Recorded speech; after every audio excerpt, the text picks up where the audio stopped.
Hello and welcome to I Talk to Ghosts, the podcast that would never leave you to investigate that weird noise in the basement alone. I'm your spirited host, Jennifer, and I have to ask, did you know this episode was coming? Because tonight we are going to be talking about premonitions. I've collected some strange tales for you, and later I'll also share one of my own experiences in glimpsing into the future. And make sure to linger a little while longer because later this evening I'll have a new spirit reading to share with you. Also later on this evening I will have another spirit message that could be specifically for you, dear listener. So if you're curious about that, stick around and share a moment with me. Until then, let's gather around for some eerie tales that came true. The strangeness starts now.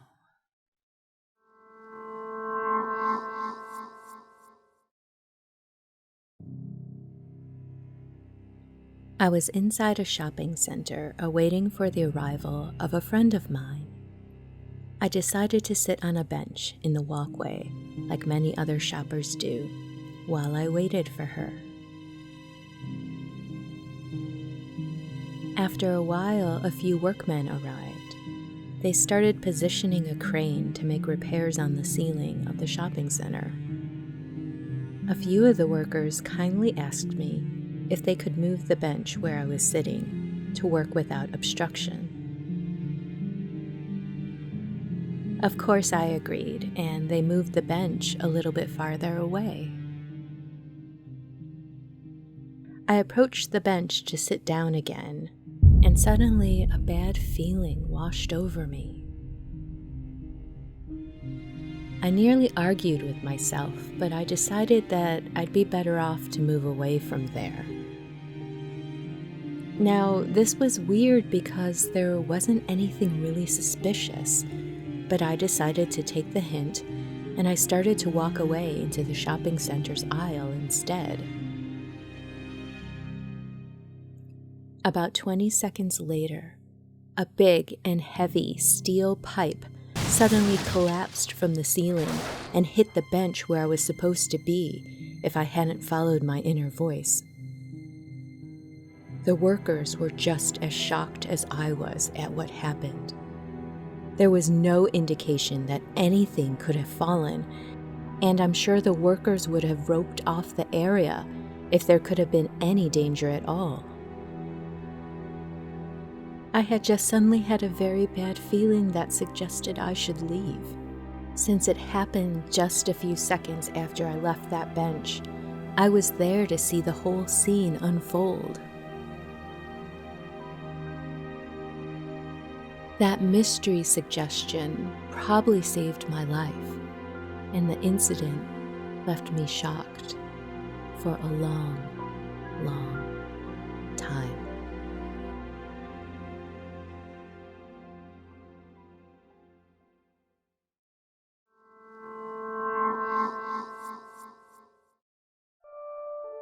My name is Kat.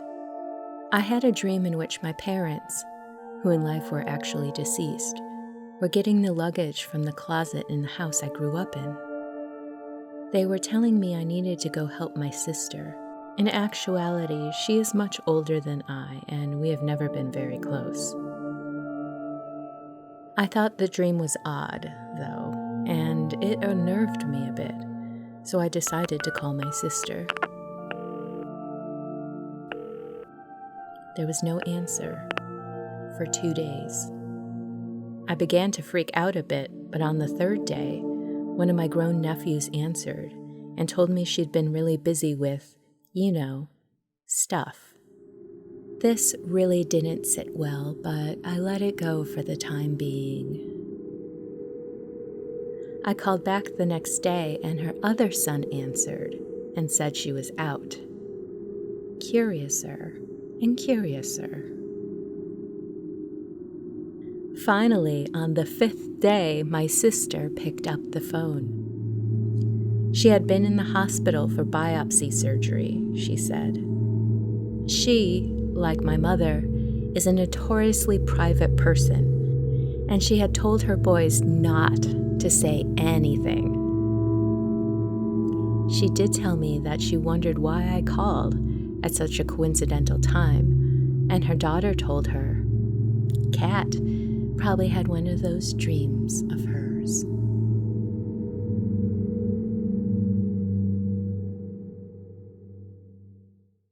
Are you enjoying your ghostly visit? If so, please follow, like, comment, and share. The ghosts may be talkative, but they are lousy at marketing, so every click helps. Tell your friends, and please leave a kind review so that others might join us. The spirits, and I thank you. It was summertime in Phoenix, Arizona, and about 10 p.m. when my friend Joe and I decided to do some catfishing at the lake. We loaded up my truck and off we went. The route I took was a very familiar one, as this was a regular pastime for us. At one point, we had to stop at a red light. Joe and I were having some random conversation, most likely about where we were going to set up camp and fish for the night. The light turned green, and at that same moment, I had this strong urge not to do anything but stay right where I was, foot on the brake, at a complete standstill. The car behind me honked, and Joe says, "Hey man, the light is green." At that very moment, a large 18-wheeler flew through the intersection against their red light. Joe and I just sat there in stunned silence. I eventually looked over at him, and he had a look like he had just seen the face of God. I had completely forgotten about the car behind me. I mean, I couldn't help it. I think it was understandable that I was still stuck there. Just then, I noticed movement by my driver's side window. There was a guy standing there. I rolled my window down and he said, "Oh man, sorry for honking. I didn't see that truck coming." Then he turned to walk back to his car behind us. When I finally could speak, I said, "Hey, I didn't see it either. Something just told me not to go." The guy turned back and said, "What? Really?" "Yeah," I replied. Joe finally spoke up with, "We almost died just now." We ended up continuing to go to the lake.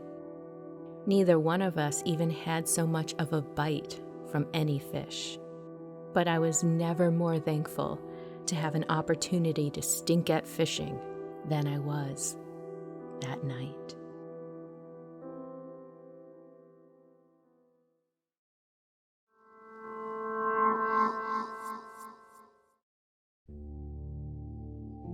Before my grandmother passed away 10 years ago, she used to tell us not to worry because she'd be back.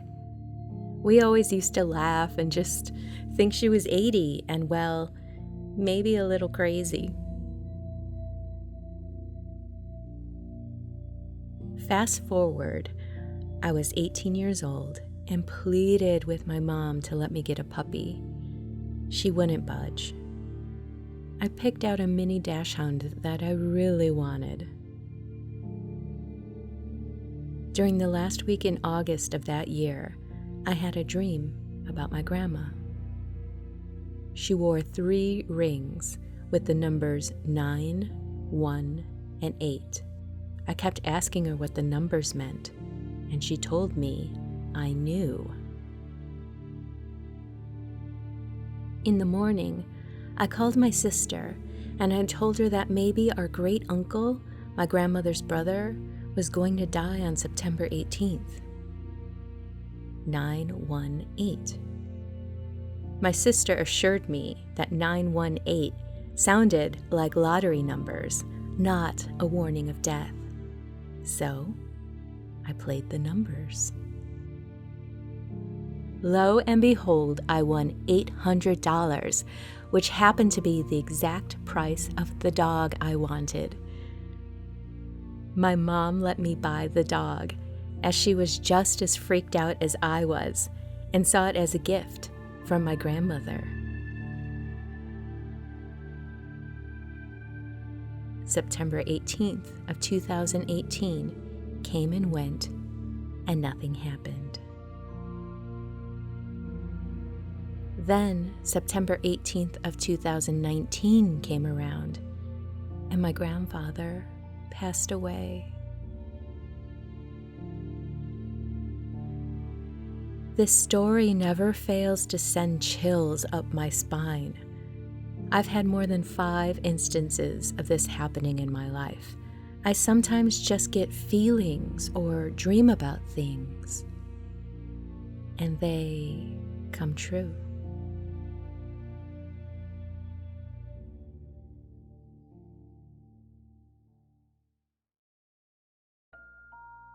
Book a medium reading with me if you have a past loved one you would like to connect with.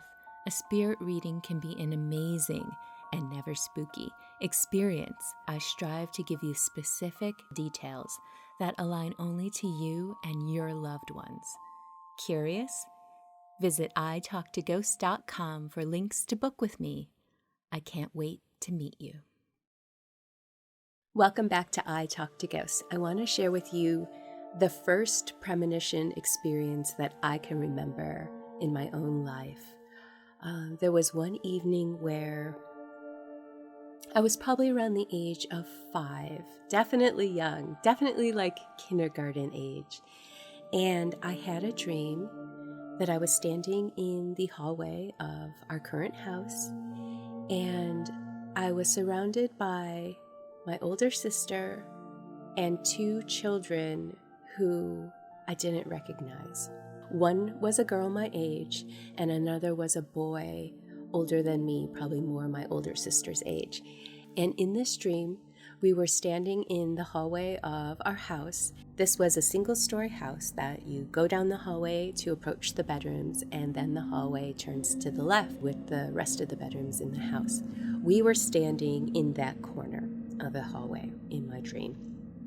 And I was holding my favorite stuffed animal, which happened to be this little striped cat. In real life, it was my favorite. It was my favorite stuffed animal at the time. I carried it everywhere. And in this dream, super simple, I was with my sister, these 2 unknown children who were guests of the house, and we were talking in the hallway, and I dropped the stuffed animal.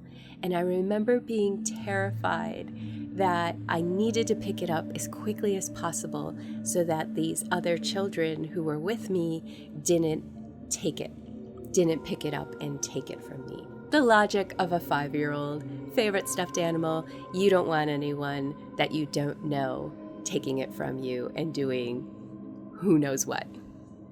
And so in the dream, I quickly snatched it up and I woke up. Forward to, I don't know how long, maybe a couple months later, my parents had some guests over who had 2 children. And at the time, it didn't occur to me that these were the 2 kids in my dream. But at one point in the evening, we were standing in the hallway, and I dropped my favorite stuffed animal and immediately was panicked that someone might take it from me and quickly snatched it up. And then I immediately remembered the dream and went running excitedly to my parents to tell them what happened. Like, I had this dream, it just came true. I was standing in the hallway with these kids who are now here, and I dropped my stuffed animal and it was there. And sure, it was a simple dream, and of course my parents were entertaining guests, and they were just like, okay, Jenny, yeah, go, we'll talk about it later. Dismiss. And this might seem like the smallest of moments, but it was so vivid and so real. And in a way, I don't think a premonition has to be some startling warning of a life event. I think what I find most intriguing about premonitions is that they can happen at all, big or small. They're still wondrous to me. So that is the story of my first premonition.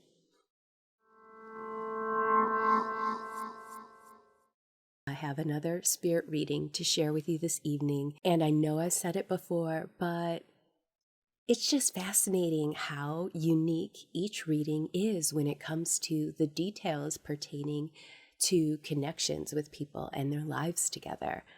I will never tire of it, and I really love sharing these segments with you. So here's tonight's spirit reading. Here we are with the spirit reading portion of the podcast. Amanda, welcome to your spirit reading. How are you doing this evening? I am doing wonderful. Thank you for being a part of the podcast. It's very kind of you to reach out. Thank you for having me. Yes, ma'am. I am super excited, honestly. Excellent. Yeah. Well, right off the bat, I don't know if you've seen the show before on YouTube, but yes, got my notes. Mm-hmm. And I want to ask you if you lost someone who, I don't want to say that they lived on the simple side of life, but it's almost like the simple things meant a lot to them. And they were nurturing and providing. Does that sound like someone familiar? Who can you connect that with? My dad. Yeah. So when he wasn't really much for, you got to have this and you got to have that. He was all about, like just simple life for him because he was a truck driver for most of his life. I think that's a really great way to describe it. Just very grounded, and it was about the simple things. It wasn't about the extravagant and the elaborate. And I don't think it took much of a big gesture to move him. It was your time and attention and energy that was important. And kind of, this feels like a very fundamental loss for you, that like this, your rock and your foundation. Yeah. Yeah, he adopted me when I was 2 years old. So, it was like he's the one that raised me, and he's the one that, like taught me what life was about and everything. So it wasn't, much for him. It's like when I was younger, he'd be gone, for months at a time, but he'd come back, and it was just the simple things that, he's like, if you want to get me something for my birthday, just bake me a cake, or, make me my, special dinner or something, and that was it. He didn't want a bunch of stuff that he's like, because you can't take it with you. Did you ever catch bugs as a kid? Like grasshoppers? Frogs. Frogs. I'm deathly afraid of them now, but I used to go to the creek down by my house when I was younger, and I'd have buckets of frogs. I just saw you making that scooping gesture. I'm like, what is she catching? What is she catching? What is she putting them in? Frogs. Yep. One thing I did see is, and this almost feels like a metaphor to me, a pebble in a pond. Like, how we drop them in and we appreciate the circles going out. You're the pebble. You're the center now. And you should radiate outwards. Yeah, probably, because that would be like, I'm by myself now. My kids are grown, so now it's like it's a part about taking care of me, and with my health issues that are going on, it's kind of like I have to work inward to fix my outward. I guess, kind of thing, and my mental and, just everything going on. So that could be very well be. Getting back to your dad, there's really this sense of wanting to encourage you, like you're the center now, but at the same time, he's there for you to give you strength, and anytime you feel him close, believe it. He is there for you. I think we tend to analyze a little bit too much or second guess. And it's like, no, he is there for you. Because I know that he'll be around because I'll smell like the pipe smoke that the tobacco he used to smoke, and I'm like, yep, Dad's here. That's wonderful. One thing I wrote down was big tires. Oh, inner tubes when we'd go swimming. They come from the old from the tractor tires.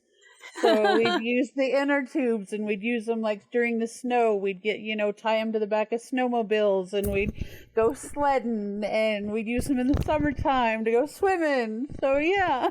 Oh, yeah, that sounds so fun. Oh, it was a blast. It was a blast. We lived out on a big farm, so we had all the room to go snowmobiling with the inner tubes, and yep, big tires. Great. Did you? I'm seeing some badges. Were like a lot of times, I kind of don't like to translate because a lot of times I guess wrong. But I'm seeing some badges, so I'm wondering if you were in the Girl Scouts or something like that. Patches, yes. Patches. Sports. Yep. Okay. That would be in my junior high year. I did softball, basketball, volleyball. I got patches in all of them. I was in the newspaper for basketball, and I got my patches for those. Yeah. Okay. See, that's why I don't like to translate. It's like I'm seeing, the kind that you sew on, patches, like badges, patches. Okay. When you were younger, did someone break your favorite toy? A dog ate my Kermit. Oh, no! Yes. My Kermit the Frog doll.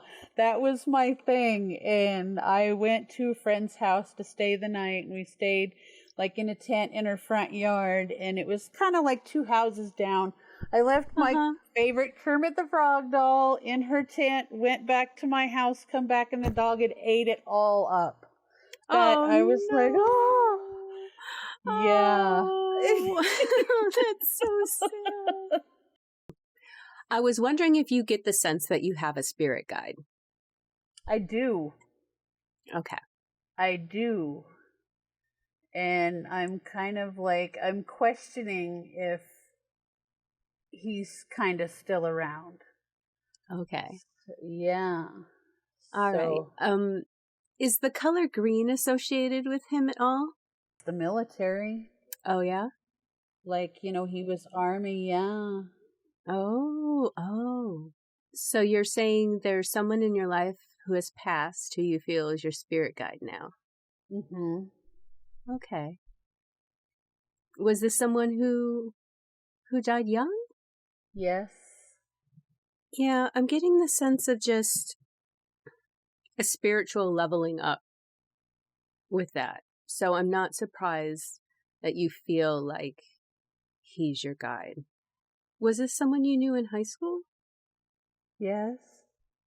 Did you have a crush on this man?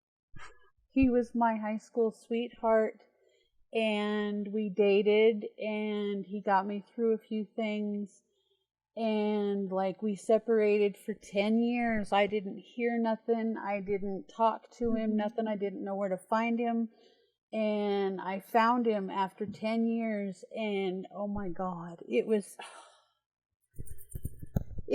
like we'd never had 10 years apart. That's my Sam. He took his own life because of the PTSD, and he was having health issues, and I can really feel this love. yes.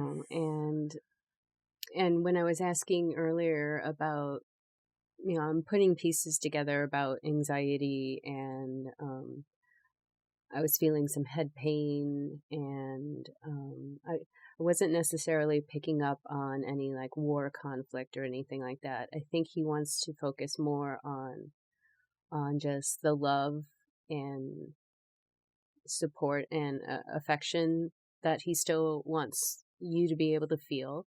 Yes. And there's definitely a sense of, he has a spiritual leveling up. He wants to help you with that too, if that makes sense. That does. Okay, because I do have a message here that I wrote down for you, And it says, you know your path, follow it, trust it. This will be your strength. Grow something new. Yep, okay. Then that answers what I need to do as far as, my health, and I'm going down my pagan path again. Okay. So that So makes that makes sense to you. Okay. Very much, yes. Well, thank you so much for meeting with me tonight. Oh, thank you. Thank you. It's been wonderful, and I'm just so happy that I had the two people come through that I wanted to hear from. That's what I was just kind of like, for the past couple of days. I'm like, if you're there, give me a sign. If you're there, So yeah, they did. They did, and that's wonderful. So I'm super, super glad I'm here and, got to talk to you. Thank you.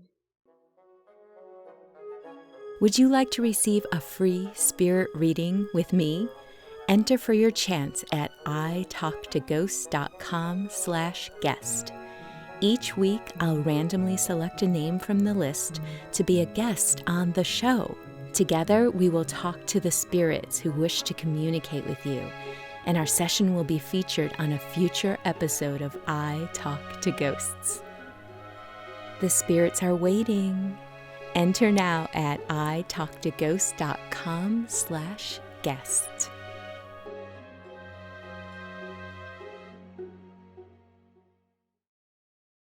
Hello and welcome back to I Talk to Ghosts. I'm going to do a spirit message for someone this evening who may be listening to the podcast. I'm getting the impression of someone who's passed who, during their life,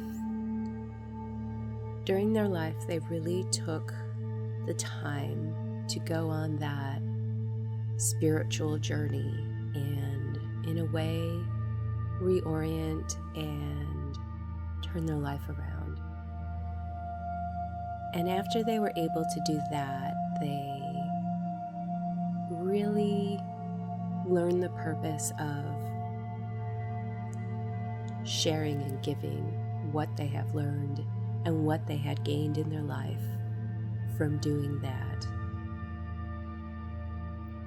This person is showing me a blue fleece type zip-up jacket, and he